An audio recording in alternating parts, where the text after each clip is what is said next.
ও জেঠিমা, আজকে তাহলে বিকেলে চায়ের সঙ্গে কিছু কি বানাচ্ছ? চায়ের সাথে কি বানাবো বলতে? কিছু একটা ক্রিস্পি বানাও, মুচমুচে। তাহলে চল চায়ের সাথে কিছু একটা মুচমুচে বানাই। চল, ঠিক আছে, চলো। আমি যেটা করব চায়ের সাথে মুচমুচে কিছু খাওয়ার জন্য, তার জন্য আমি আলু সিদ্ধ নিয়ে নিয়েছি আর যা কিছু আমার সরঞ্জাম সব কিছু আমি নিয়ে নিয়েছি।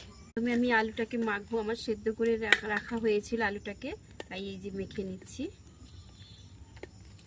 প্রথমে আমি লঙ্কা কুচি নিয়ে পেঁয়াজ কুচি নিয়ে নিচ্ছি, দিচ্ছি আদা কুচি, তারপরে কাঁচা লঙ্কা কুচো, তারপরে দিচ্ছি একটু লঙ্কা গুঁড়ো, তারপরে দিচ্ছি একটু হলুদ গুঁড়ো, করে দিচ্ছি একটু স্বাদ মতো নুন, করে দিচ্ছি একটু খাওয়ার সোডা, পরিমাণ মতো একটু ময়দা দিয়ে দেব। সব কিছু আমার নেওয়া হয়ে গেছে, এগুলো আবার আমি মেখে নেব। আমার মাখানো হয়ে গেছে, এবার আমি কেটে নেব। এইভাবে আমি কাটলেটগুলো হাতের মধ্যে করে করে নিয়েছি। বাটির মধ্যে কিছুটা পরিমাণ জল নিয়ে নিচ্ছি, তারপরে এবার ময়দা দিচ্ছি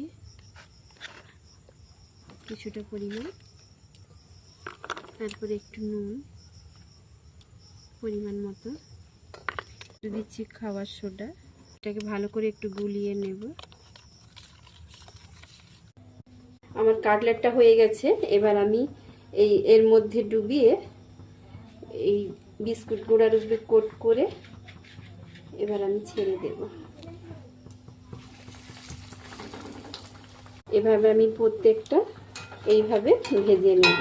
এগুলো দেখে দেখে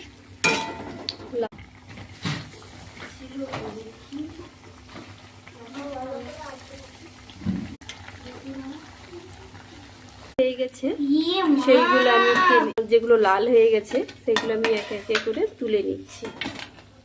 আমার ভাজা হয়ে গেছে। আরে খেয়ে দেখ, খাবি বলেছি, হয়ে গেছে? তৈরি করেছি। হ্যাঁ, কি সুন্দর থালাটা তুমি সাজিয়েছো। এবার আমি খেয়ে বলছি কেমন হয়েছে। আমি খেয়ে বলি কেমন হয়েছে।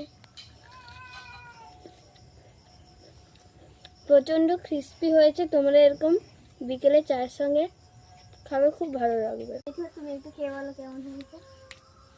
আমার তো ভালোই হয়েছে। বিকেলে চায়ের সঙ্গে দেখবে, খুব ভালো লাগবে।